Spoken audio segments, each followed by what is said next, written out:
What's up, people? I wanted to share a few differences from living in Austria and living in New Zealand, because I've been living in Austria now for 2 years. I wanted to share what it's like living in this country and what it's like in Europe and my opinion on it all. So I'm just sitting outside here.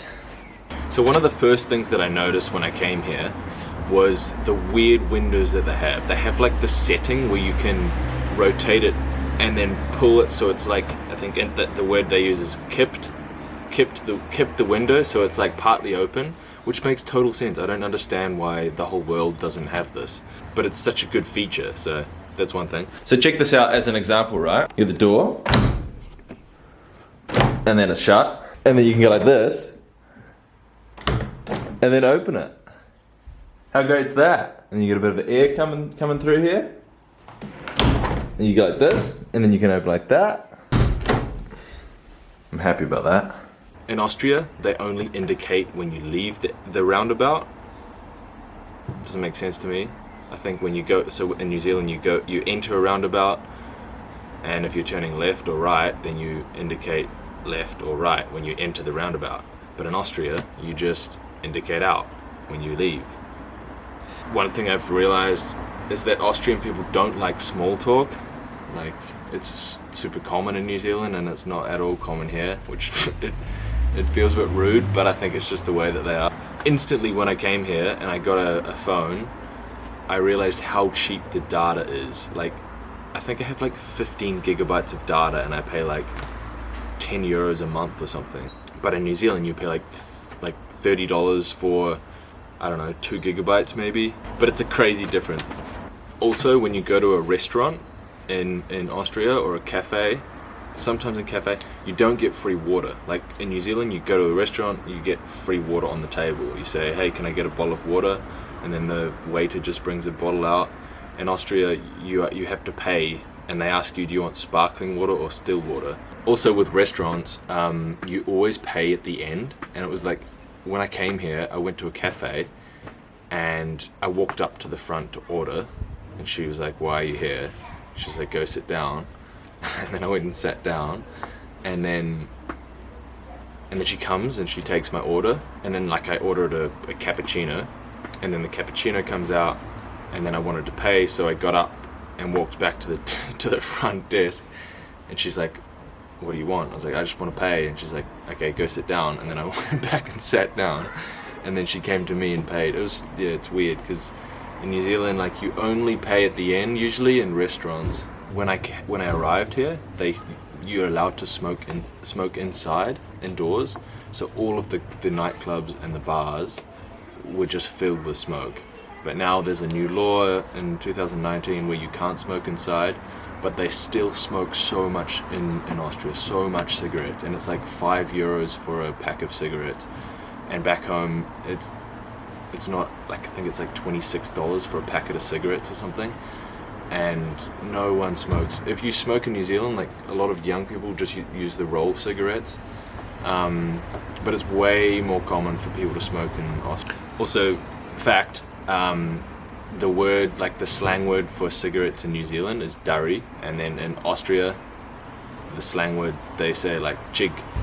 It's like mogst du a chig, like do you want a dari, do you want a cigarette?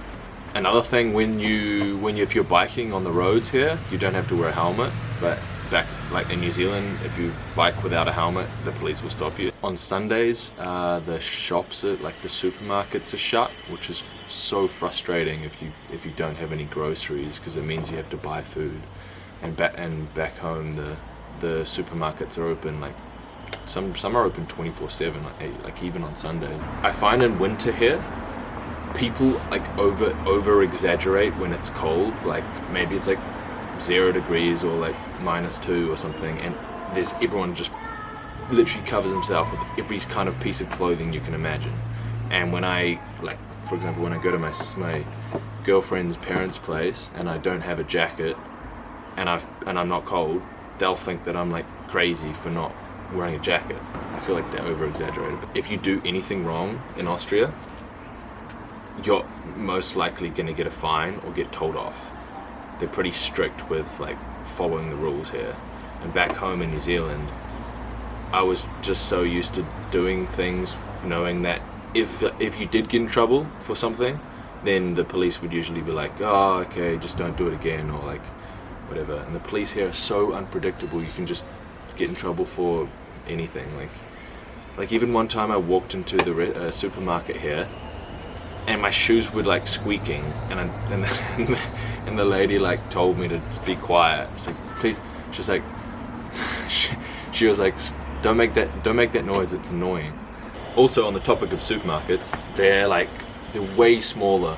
They have lots of varieties of supermarkets, and they're all like really small. But back home in New Zealand, it's like a big warehouse kind of vibe with like everything you can imagine.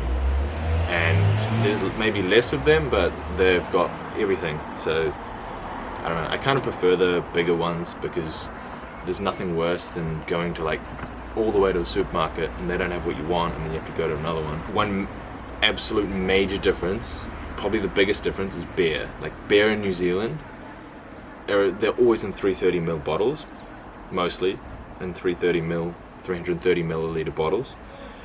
And over here they're always in half a liter bottles, and they're cheaper, and you can basically buy beer everywhere. Like you can buy beer at McDonald's, you can buy beer at like the unis and the vending machines for like, it's like €1 for a beer, and the water was like €1.50. So I don't know, beer's just like, everyone just drinks beer, but the beer as well, I think personally, is like the best in the world as well. So it's cheap, it's more quantity, and it's tasty as, I find. Here we go. But the beers come like this, right? They come in a big kister, which I guess is crate in English. So that is what an Austrian beer's like. One really annoying thing that I still, every night when I go to sleep, still happens. We have to sleep with, like, so like imagine a queen bed. Every queen bed has 2 duvets, and I don't understand why. If there's one person sleeping, sure, you can have 1 duvet, but if there's 2 people sleeping, there's 2 duvets, so you kind of have your own blanket, and it doesn't make sense because you lose yours, so you take the other person's, and then they lose theirs, so they take yours, and it's just like ruins the night's sleep, in my opinion. Anyway, that was my quick bullets of differences between New Zealand and Austria. Cheers.